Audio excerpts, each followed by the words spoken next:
Assalamualaikum warahmatullahi wabarakatuh. We from Group 13, we present about radio communication in SOLAS Chapter 4. Next, we will start with the first presenter.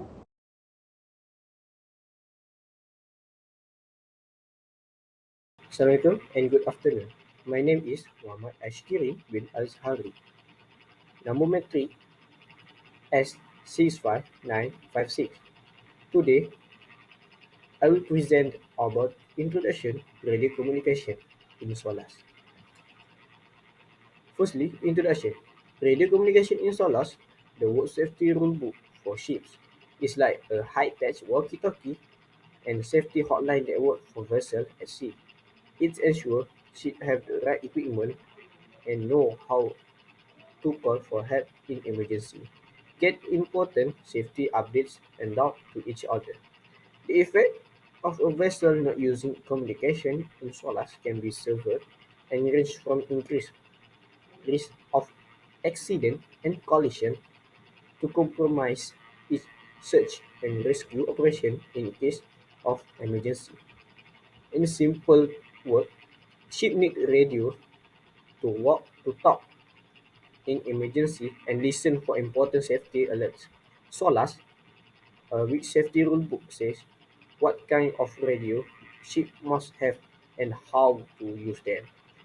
This helps everyone stay safe at sea. Think of it like having walkie-talkie and listening weather updates before your boat trip, but way more high-tech and serious. And this issue that radio communication very important for vessel where the vessel is on the trip. Captain of the vessel need to know how to use radio communication very perfectly. That's all for me. Thank you. My name is Nurul Amira Izzati with MADZLI and my matric number is S66902 and I will present about summary. In maritime industry, radio communication refers to information transmitted via radio with between ships and shore stations. Coordination, safety, and navigation at sea depend on this communication. There are 4 parts in radio communication.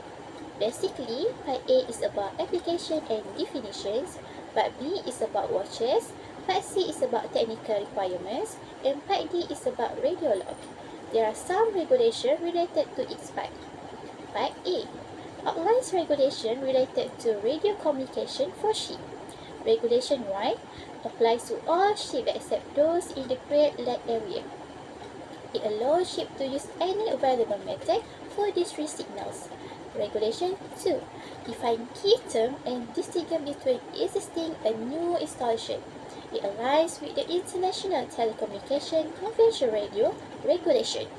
Regulation 3 mandate radio telegraph station for passenger and cargo ship over 1,600 tons.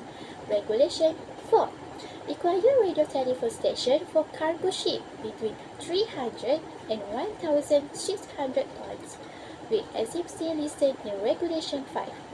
Regulation 5 permit administrations to grant exemption based on factors like distance from shore and voyage length, with impact assessment submit annually. Ships exempt from Regulation 3 are encouraged to have compliant radio telephone station. Part B. Explain about watches that relates to 3 regulations. Regulation C concentrates on radio telegraph watchkeeping for ships equipped with such stations.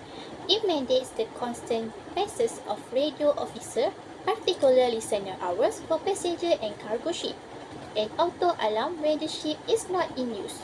Regulation 7 related to ships that are equipped with radio telephone, it requires that there be a radio telephone operator, that distress frequency be continuously monitored, and that administration direction be followed. VHF radio telephone stations are covered by Regulation 8, which require a listening watch on bridge. The contracting government set the specific, which are detailed in Regulation 18 of Chapter 6.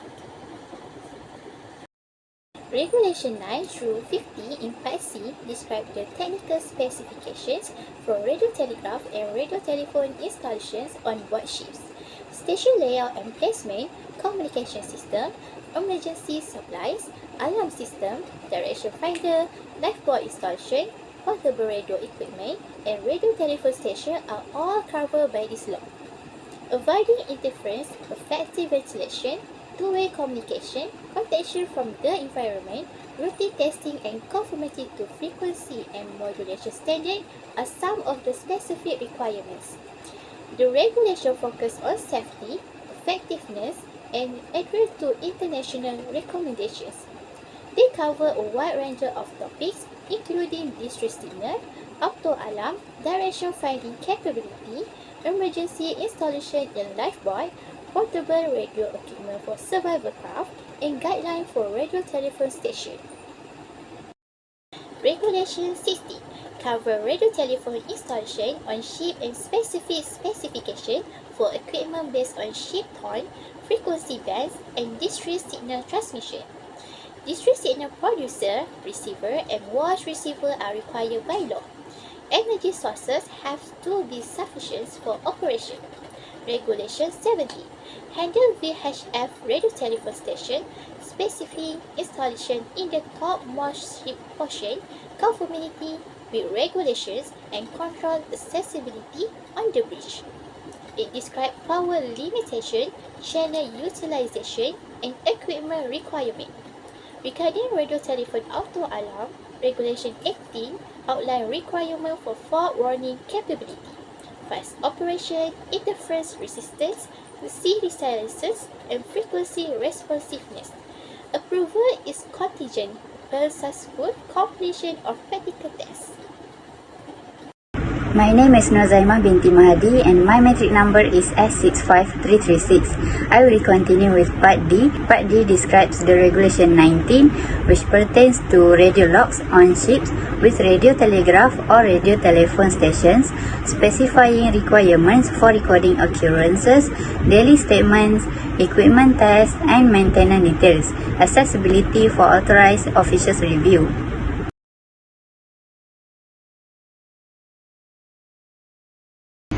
In the morning of November 7, 2007, COSCO Busan, a container ship operated by COSCO, China Ocean Shipping Company, departed from the port of Auckland with an entire Chinese crew bound for Busan, Korea. While leaving the port of Auckland, the ship collided with the Delta Tower on the Bay Bridge, damaging its fuel tanks and spilling approximately 53,000 gallons of oil into San Francisco Bay. The collision resulted in damage to the left front of the ship, causing damage to oil tanks number 3 and 4 as well as ballast tank number 2. A 212-foot long, 10-foot high, and 8-foot deep tear formed in the front of the ship. Although there were no deaths, the oil spill had a negative impact on the environment and marine life in the area. The oil spill had negative impacts on the environment, including birds, fish, shoreline habitats, and human uses. There are 9,849 birds were estimated killed, representing 65 different species. The primary species impacted were diving ducks, grapes, cormorants, and maras. An estimated 14 to 29% of the winter 2007 until 2009 herring spawn was lost due to widespread egg mortality in some areas of the bay. There are 3,367 acres of shoreline habitat were impacted, and the most impacted one was the human uses, which is 1,079,900 user days were lost, representing a wide variety of activities such as recreational fishing, general beach use, surfing, and so on. Hi, my name is and my metric number is S6638. I will present about regulation that related with this case in Chapter 4 of SOLAS First, Regulation 7 emphasizes the importance of the ship navigation system, including radar, gyro compass, and sonar equipment. In this case, before docking at Port of Auckland, it was found that the ship, COSCO Busan ship, had carried out radar equipment maintenance at Port of Long Beach, California. Failure to meet this requirement contributes to navigational error, resulting in violation. Next, Regulation 10 emphasizes the maintenance of radio communication equipment, including GMDSS equipment. To ensure proper functioning, adequate maintenance is essential for effective emergency communication.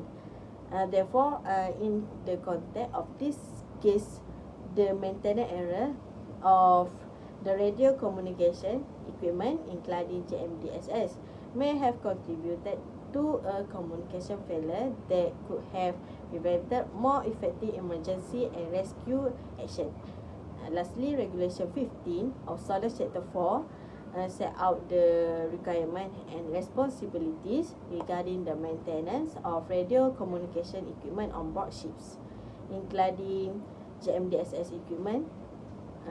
Proper and regular maintenance of radio communication equipment is essential to ensure reliability and availability during ship operation.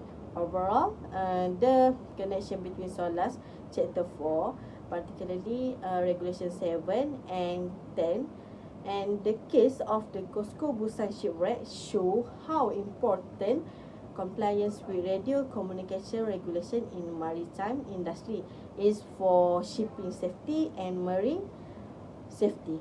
In the context of the COSCO Busan case, the involvement of Rule 15 may relate to the way companies conduct routine maintenance of radio communication equipment, and GMDSS reluctance or negligence in complying with this maintenance requirement can be a contributing factor to the failure of communication equipment during the incident.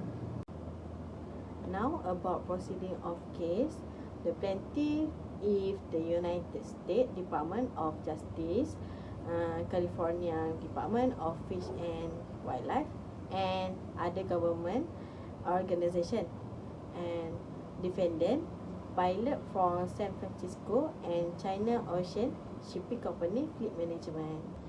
Now about the decision made by the judge after all study have been done by the authority involved.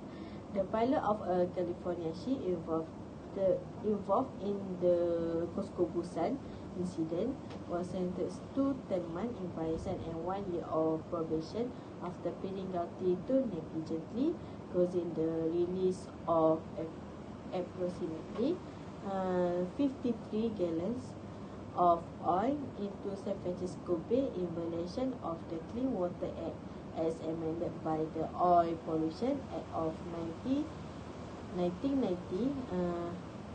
In addition, in August 2009, the owner of operator of the ship, Fleet Management Hong Kong, pleaded guilty to negligently violating the Clean Water Act and lying to government investigator as part of a negotiated agreement.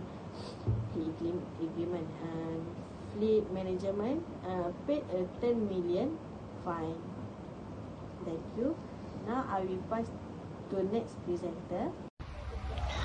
Conclusion. The rules covering radio communication in the maritime sector as underlined in SOLAS chapters are essential for ensuring the safety of ships as demonstrated by the 2007 COSCO Busan collision, which result from ineffective communication and language barriers, highlighting the need standardized communication protocol and culture scientific training. The incident underscored the importance of ongoing training, adherence to established procedure, and a commitment to safety in the maritime industry to prevent similar occurrences and safeguard seafarers and the environment.